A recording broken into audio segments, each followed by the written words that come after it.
السلام علیکم ورحمۃ اللہ وبرکاتہ۔ نماز کا مسنون طریقہ۔ اعوذ باللہ من الشیطان الرجیم، بسم اللہ الرحمن الرحیم۔ اللہ تعالیٰ نے جبرائیل علیہ السلام کے ذریعے رسول اللہ صلی اللہ علیہ وسلم کو نماز کا طریقہ سکھایا تھا، اور اسی طریقے پر نماز ادا کرنا فرض ہے۔ ارشاد باری تعالیٰ ہے، یعنی اللہ تعالیٰ قرآن مجید میں فرماتے ہیں سورۃ البقرہ، فَاذْكُرُوا اللَّهَ كَمَا عَلَّمَكُمْ، نماز اس طرح پڑھو جس طرح اللہ نے تمہیں سکھائی ہے۔ اور رسول اللہ صلی اللہ علیہ وسلم کی حدیث کا مفہوم حدیث ہے کہ صلوا كما رأيتموني اصلی، نماز اس طرح پڑھو جس طرح تم مجھے پڑھتے ہوئے دیکھتے ہو۔ رسول اللہ صلی اللہ علیہ وسلم نے ایک شخص کو دیکھا کہ وہ نماز میں رکوع اور سجود وغیرہ صحیح طرح سے نہیں کر رہا۔ آپ صلی اللہ علیہ وسلم نے فرمایا، جاؤ دوبارہ نماز ادا کرو، تم نے نماز پڑھی ہی نہیں۔ سیدنا حذیفہ بن یمان جو ہیں وہ فرماتے ہیں کہ انہوں نے ایک شخص کو نماز پڑھتے دیکھا جس کے رکوع اور سجود مکمل نہیں تھے، تو آپ نے اس سے پوچھا، تم کب سے ایسی نماز پڑھ رہے ہو؟ تو اس نے کہا 40 سال سے۔ تو سیدنا حذیفہ رضی اللہ تعالیٰ عنہ نے فرمایا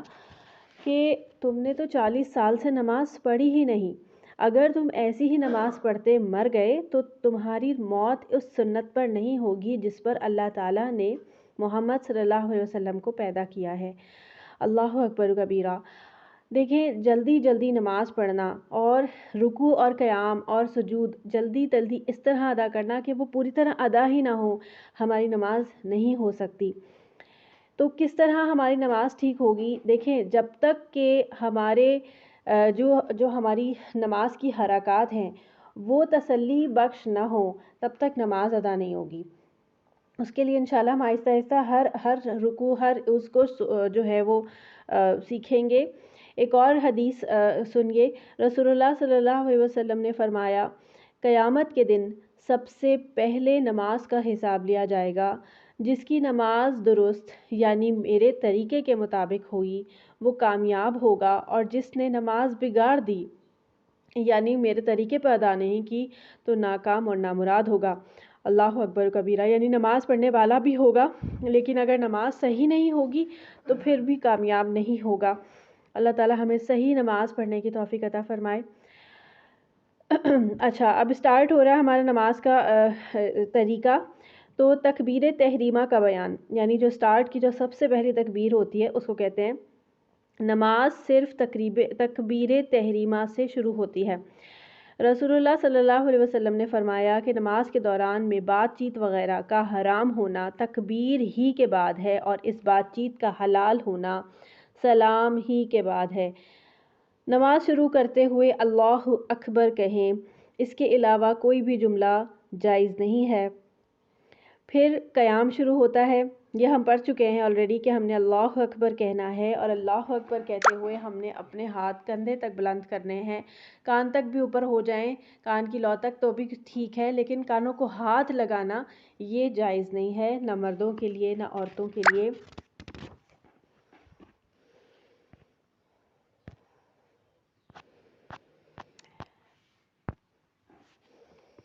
اب ہے قیام کا بیان، یعنی جو ہم حمد و ثنا سٹارٹ کرتے ہیں اللہ اکبر، اس پورے حصے کو جب تک کہ آپ رکوع میں نہیں چلے جاتے اس کو قیام کہتے ہیں، کیونکہ کھڑا ہونے کو کہتے ہیں قیام، تو اس میں کھڑا ہونا ہوتا ہے، اور قیام کا معنی ہی کھڑا ہونا ہے، تو نماز کھڑے ہو کر پڑھنی چاہیے، بلا وجہ بیٹھ کر ادا کرنا جائز نہیں ہے۔ لیکن اگر کوئی علیل ہے، کوئی بیمار ہے، یا کسی کے گھٹنوں میں تکلیف ہے، وہ جھک نہیں سکتا ہے، یا کچھ بھی ایسے مسائل ہیں، تو پھر وہ بیٹھ کے نماز پڑھ سکتا ہے۔ لیکن اس میں بھی اگر وہ کوئی جو حرکات یا جو نماز کا جو پورشن ہے وہ کھڑے ہو کے ادا کر سکتا ہے، اسے کرنا چاہیے۔ اور اگر وہ بار بار جھک نہیں سکتا تو کم از کم کچھ رکعتوں میں ضرور کھڑا ہو جائے۔ اس طرح سے کھڑے ہو کر نماز پڑھو، طاقت نہ ہو تو بیٹھ کر پڑھ لو، اس کی بھی طاقت نہ ہو تو پھر پہلو کے بل لیٹ کر نماز پڑھ لو۔ یعنی کہ نماز پڑھنے کے لیے اگر ایک بندہ بیمار ہے اور اتنا بیمار ہے کہ اس سے سیدھا بھی نہیں لیٹا جاتا، وہ کروٹ لے کے لیٹا ہوا ہے، تو ایسے بھی نماز پڑھی جا سکتی ہے، مطلب اس کے لیے پورا سیدھا لیٹنا ضروری نہیں ہے۔ کھڑے ہو کر نماز شروع کی، لیکن دوران نماز کسی وجہ سے کھڑے ہونے کی طاقت نہ رہی تو بیٹھ جائیں، یعنی کہ کھڑے ہو کے نماز، ایسا بھی ہو سکتا ہے کہ آپ کچھ رکعتیں کھڑے ہو کے پڑھ رہے ہوں اور درمیان میں آپ کی طبیعت خراب ہو رہی ہو تو آپ بیٹھ کے نماز پڑھ سکتے ہیں۔ اسی طرح بیٹھ کر نماز پڑھ رہے تھے کہ کھڑے ہونے کی طاقت آ گئی تو کھڑے ہو جائیں، کیونکہ طاقت نہ ہونے کی صورت میں بیٹھ کر نماز پڑھنا جائز ہے، اگر طاقت ہے تو بلا ضرورت بیٹھ کے نماز پڑھنا جائز نہیں ہے۔ اچھا جی، اب جو ہے وہ ہاتھ باندھنا، تو سیدنا سہل بن سعد فرماتے ہیں کہ لوگوں کو حکم دیا جاتا تھا کہ وہ نماز میں دایاں ہاتھ بائیں ذراع پر رکھیں۔ اب جو ذراع ہے نا، وہ کوہنی کے سرے سے لے کر، یعنی کوہنی سے سٹارٹ ہو کر انگلی کے سرے تک کا حصہ ہے، یعنی جو مڈل فنگر ہے آپ کی، اس تک کا حصہ ہے، یہ پورا حصہ جو ہے وہ سرا کہلاتا ہے۔ یعنی کہ کوئی انسان اگر بالکل ہتھیلی کو دوسرے ہاتھ کی ہتھیلی کے اوپر رکھ رہا ہے، یا اس سے تھوڑا سا آگے تک بھی لے جا رہا ہے، یا تھوڑا کونی تک پہنچ گیا ہے، کلائی تک پہنچ گیا ہے، سب ٹھیک ہے، سارے حصے جو ہے وہ ذراع میں آتے ہیں، کوئی آگے باندھے پیچھے باندھے سب ٹھیک ہے۔ اچھا، دوسری بات یہ کہ باندھنا کہاں ہے؟ باندھنا سینے پر ہے، اور اس بارے میں کہ ناف کے نیچے مردوں کے لیے باندھنا، یہ بھی سچ کوئی اس کی ہمیں دلیل نہیں ملتی، ہاتھ سینے پر ہی باندھے گئے ہیں۔ تو سینے پر ہاتھ باندھنا، اور کس طرح باندھنا کہ ایک ہاتھ سیدھا ہاتھ بائیں ہاتھ کے اوپر آ رہا ہے، ٹھیک ہے، اور وہ بھی آپ کے ہتھیلی کے اوپر یا کلائی تک بھی جا رہا ہے تو کوئی بات نہیں، آپ ویسے ایگزیکٹلی جو ہے وہ آپ ہتھیلی کے اوپر رکھیں، اور اگر انگلیاں جو ہیں وہ کلائی کے آگے سرے تک جا رہی ہیں تو یہ طریقہ بالکل ٹھیک ہے۔ اب آپ یہاں سے آپ نے حمد و ثنا سٹارٹ کرنا ہے۔ حمد و ثنا کی یہ دعا جو ہم پڑھتے ہیں سٹارٹ میں، اس کو ہم دعائے استفتاح کہتے ہیں۔ استفتاح فتح سے ہے، یعنی کھولنے والی، یعنی کہ دعا، اب یعنی کہ سٹارٹ کرنے والی، نماز سٹارٹ کرنے والی جو دعا ہے اس کو ہم دعائے استفتاح کہتے ہیں۔ تو جو وہ کامن دعا جو کہ ہم ہمیشہ پڑھتے ہیں، سارے ہی لوگوں کو یاد ہوتی ہے، پہلے ہم اس کی تجوید سیکھیں گے، پھر انشاءاللہ ہم اس میں اور بھی دعائیں سیکھیں گے جو کہ ہم اس میں مزید پڑھ سکتے ہیں۔ سین پیش با، صبح، ہا زبر الف ہا، صبح، ہا، نون زبر نا، سبحان، کاف زبر لام کل، سبحان کل۔ اب یہاں پہ لام جو ہے وہ موٹا ہوگا LAW لا کی ساؤنڈ پہ، اور اس میں آپ نے وہ زبان میں جو ڈپریشن ہوتا ہے وہ محسوس کرنا ہے۔ سبحانک اللہ، اللہ، یہ ڈپریشن محسوس کریں گے، ٹھیک ہے۔ سبحانک اللہم، یہاں میم پہ تشدید ہے، میں نے آپ کو بتایا تھا نون اور میم پہ تشدید جب بھی آئے گی آپ نے یہاں پر 2 حرکت کا غنہ لازمی کرنا ہے۔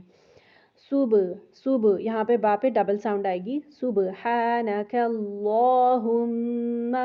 اللہ کا جو کھڑا زبر ہے اس کو پورا تھوڑا لمبا کر کے پڑھیں گے 2 حرکت تک، 2 حرکت جتنا لمبا کریں گے جتنی دیر میں 2 حرکتیں نکا،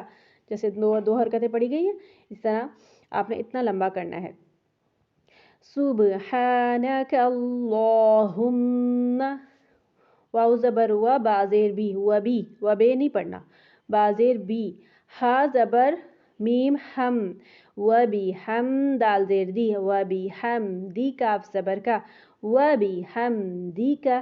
واو زبر و، تا زبر تا، و تا، با زبر الف با، و تبا، را زبر را، و تبارا، کاف زبر سین کس، و تبارکس،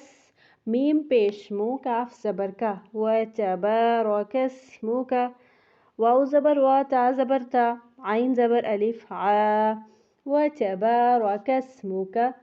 و تعالی۔ اچھا، یہاں ایک عمومی غلطی اسٹوڈنٹس کرتے ہیں، وہ یہ کہ و تعالی جدو کا جلدی سے پڑھ دیتے ہیں، لام کا جو کھڑا زبر ہے اس کو لمبا نہیں کرتے، تو جتنا لمبا آپ نے تعا کو کرنا ہے اتنا ہی زبر آپ نے لا کا لمبا کرنا ہے، کھڑا زبر، و تعالی، اتنا لمبا۔ جیم زبر دال جد دال پیش دو جدو کاف زبر کا جدو کا وتعالى جدك واو زبر و لام زبر الف لا ولا وتعالى جدك ولا حمزہ زیر ای لام کھڑا زبر لا الہ ہا زبر ہا الہ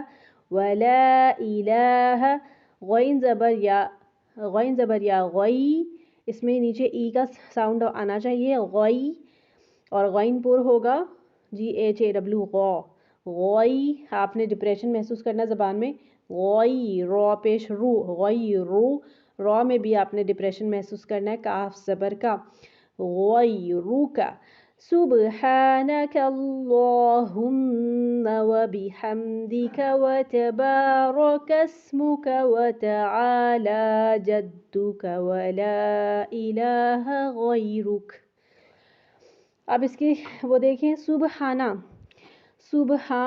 کا معنی ہوتا ہے پاکی بڑائی مطلب سبحان کا معنی ہوتا ہے پاک صاف کرنا تو پاک قرار دیتے ہیں کا تجھے سبحانہ پاکیزگی بیان کرتا ہوں تیری اللہم اے اللہ و بحمدکا اور میں تیری حمد بیان کرتا ہوں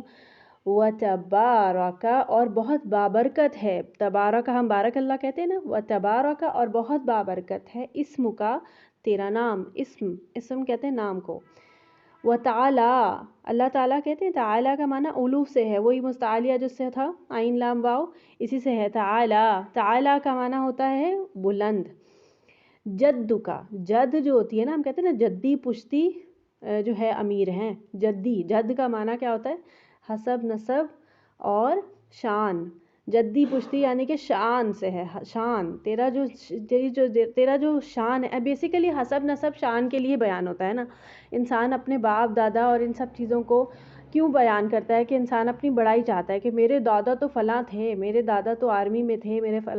میرے باپ تو یہ ہیں میرے اور پردادا تو فلاں تھے تو ہم کیوں بیان کرتے ہیں اپنا جد کا معنی بڑائی تو جد جو ہے وہ شان ہے بیسیکلی تو تعالی بلند ہے جدو کا تیری شان ولا الہ اور نہیں ہے کوئی الہ غیرکا سے تیرے سوا کوئی عبادت کے لائق نہیں یا تیرے سوا کوئی معبود نہیں یہ آپ نے یاد کرنا ہے اس کا ترجمہ لفظی ترجمہ اور آپ نے اس کو سوچ کے جب آپ پڑھیں گے نماز میں تو آپ نے اس کو سوچ کے پڑھنا ہے کہ آپ کیا پڑھ رہے ہیں اس کے علاوہ ایک اور دعا ہے یہ دونوں دعائیں ساتھ ساتھ کریں گے اور آپ دونوں ساتھ بھی پڑھ سکتے ہیں اور دونوں الگ الگ بھی پڑھ سکتے ہیں یعنی اگر آپ نے سبحانک اللہم پڑھ لی ہے تو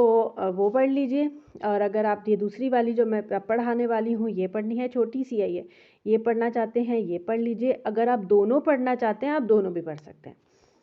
اللہ اکبر اب اس میں نا اللہ اکبر کر کے نہیں چھوڑیں گے اس کی تمام حرکتیں پڑھتے ہوئے جائیں گے را پہ پیش بھی پڑھیں گے اور را کی پیش کو موٹا کریں گے اللہ اکبر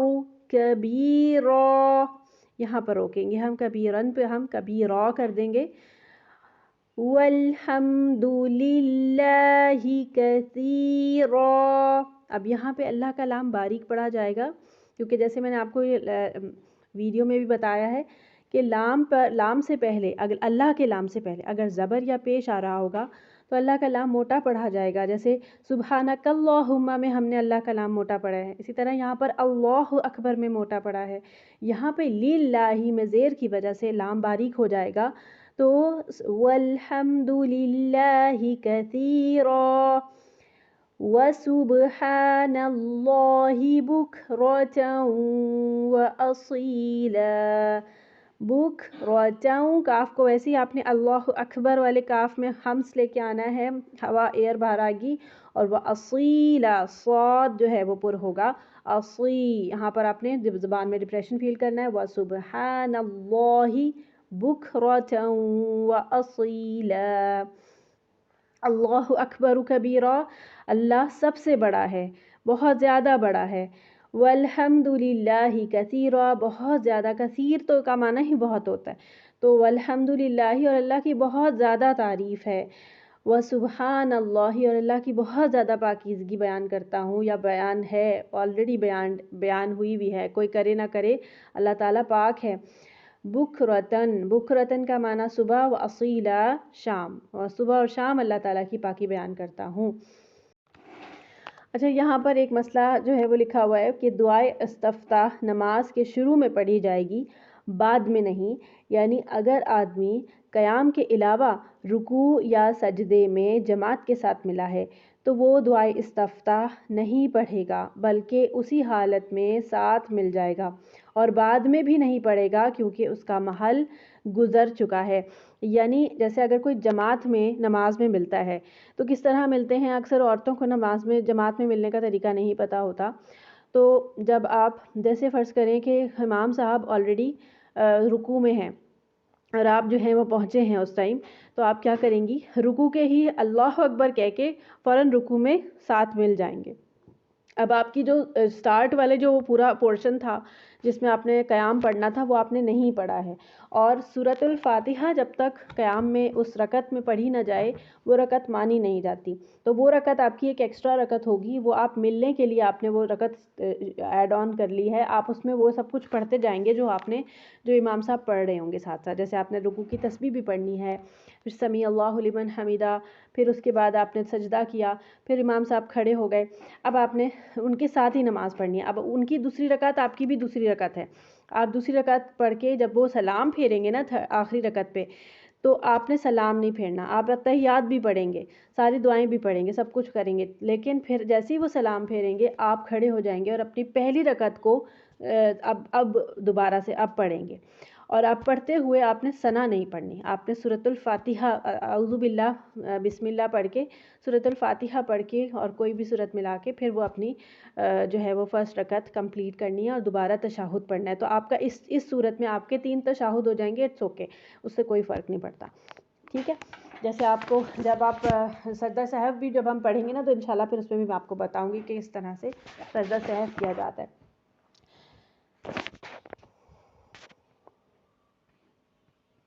چلیں، سبحانک اللہم و بحمدک، اشہد ان لا الہ الا انت، استغفرک و اتوب الیک۔ السلام علیکم ورحمۃ اللہ وبرکاتہ۔